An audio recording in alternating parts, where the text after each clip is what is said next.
Hi friends, Grayson info സിസ്റ്റത്തിൻ്റെ മറ്റൊരു വീഡിയോയിലേക്ക് ഏവർക്കും സ്വാഗതം. നമ്മുടെ വീഡിയോസ് കാണുക, സഹകരിക്കുക. ജീവകാരുണ്യ പ്രവർത്തനവും കൂടിയാണ് നമ്മൾ ചെയ്തുകൊണ്ടിരിക്കുന്നത്.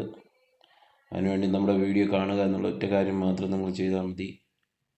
ഒരുപാട് കുഞ്ഞുങ്ങൾക്കത് പ്രയോജനമാകും. എന്താണ് കാര്യം എന്നറിയണമെങ്കിൽ നമ്മുടെ പ്രീവിയസ് വീഡിയോസ് കണ്ടു കഴിഞ്ഞാൽ മനസ്സിലാവും. ഓക്കെ, അപ്പോൾ നമുക്ക് വീഡിയോയിലേക്ക് പോവാം. ഇപ്പോൾ നിങ്ങൾ കണ്ടുകൊണ്ടിരിക്കുന്ന ഹെയറിൻ്റെ ഒരു സ്മാർട്ട് ടി വിയാണ്. ഇതിൻ്റെ പാനൽ, അതായത് ഡിസ്പ്ലേ പോയി അത് മാറ്റി വയ്ക്കാൻ ഏകദേശം ഒരു 15,000-20,000 രൂപയ്ക്ക് മേലുള്ള ചിലവ് വരുമെന്ന് പറഞ്ഞ ആ ഒരു സംഭവം നമ്മുടെ Grayson info system technical team അതിനെ റെഡിയാക്കിയിട്ടുണ്ട്.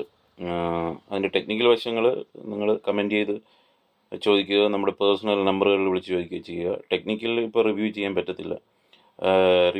പറ്റത്തില്ല, കാരണം ഇതുകൊണ്ട് ഉപജീവിക്കുന്ന ഒരുപാട് ടെക്നീഷ്യന്മാരുണ്ട്. അവരെല്ലാവരെയും നമ്മൾ ഓർത്തുകൊണ്ട് ഇത് പബ്ലിക്കായിട്ട് ഷെയർ ചെയ്യാൻ തൽക്കാലം നിവർത്തിയില്ല.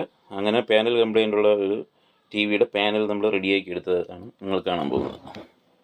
ഇതാ നോക്കിയാൽ കാണാൻ കഴിയും.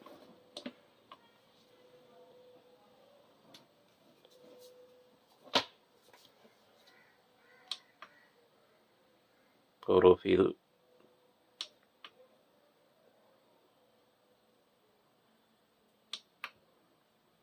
നോക്കിയേ, കണ്ടോ?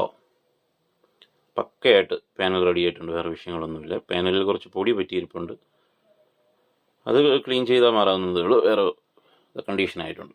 കൂടുതൽ കാര്യങ്ങൾ അറിയാൻ വേണ്ടിയിട്ട് നിങ്ങൾ നമ്മുടെ ഒഫീഷ്യൽ മെയിൽ ID ഉണ്ട്, അതുപോലെ തന്നെ ഒഫീഷ്യൽ വെബ്സൈറ്റ് ഉണ്ട്, ഗ്രേസൺ ഇൻഫോ സിസ്റ്റംസ് എന്ന് പറഞ്ഞിട്ട് നിങ്ങൾക്ക് സെർച്ച് ചെയ്താൽ യൂട്യൂബിൽ കിട്ടും.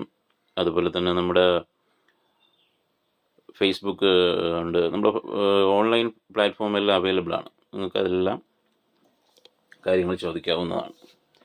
നമ്മളാൽ കഴിയുന്ന ഹെൽപ്പുകൾ ചെയ്തു തരുന്നതുമാണ്. Okay, thank you friends, bye by.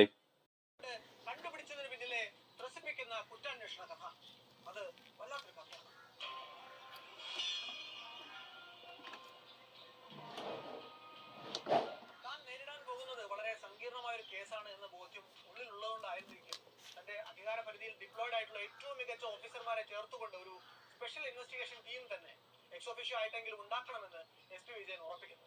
3 സമർത്ഥരായ ഓഫീസർമാരുടെ പേരുകളാണ് അദ്ദേഹത്തിന് മനസ്സിലേക്ക് ആദ്യം തന്നെ കടന്നു വരുന്നത്. ഒന്നാമൻ പൊന്നാനി CI P. വിക്രം, രണ്ടാമൻ വണ്ടൂർ CI MP മോഹനചന്ദ്രൻ, മൂന്നാമൻ DYSP ഷൗക്കത്ത് അലി.